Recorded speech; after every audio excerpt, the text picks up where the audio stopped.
At the beginning of the day, ideally before we leave the parking lot, we want to do a beacon check. We're going to do a 3-part check. So we're going to check the battery in the display, we're going to check the beacon in searching mode, and then we're also going to check it in sending mode. So go ahead and let's turn our beacons on. You guys check your battery.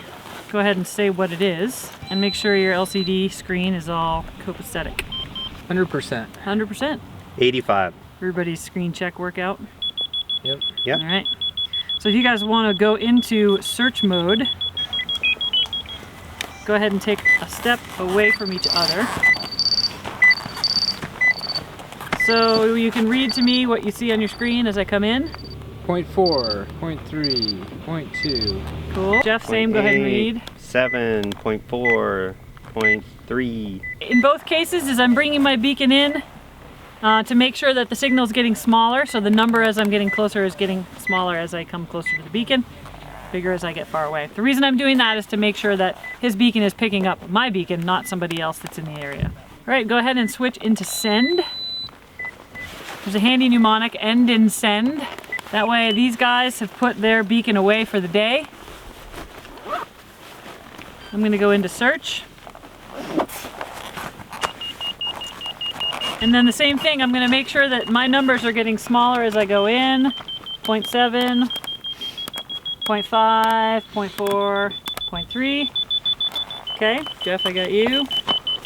And then, coming in again, it's telling me pause. 0.5, 0.4, 0.3, 0.2. All right, I am turning back into send and stowing my beacon for the day. So it's good for the person who's running the beacon check to verbalize that they're switching back into send and stashing their beacon. That way we all know that everybody's got their beacon in the right mode and in the right place before we head into the backcountry. Cool. So you can wear your beacon in the harness that it comes with. The idea there is that it is under layers. So you don't want to have it on the outside of your body. Even if you're shedding layers, then you need to have the beacon under a layer so it stays with you. It's also acceptable to have the beacon in a pocket.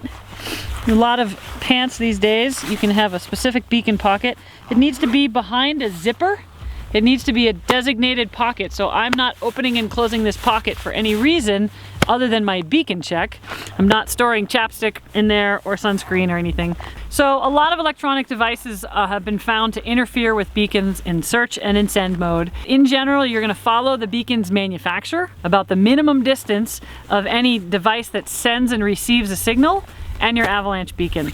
So for example, I have a cell phone in this pocket and I have a beacon in this pocket, so I've separated it by about 40 centimeters. You can also have the cell phone in your pack. That's even better. That way my body is between where my beacon is and my phone is. There's a lot of variation and options, but your beacon is going to come with recommendations about where to store it relative to those devices.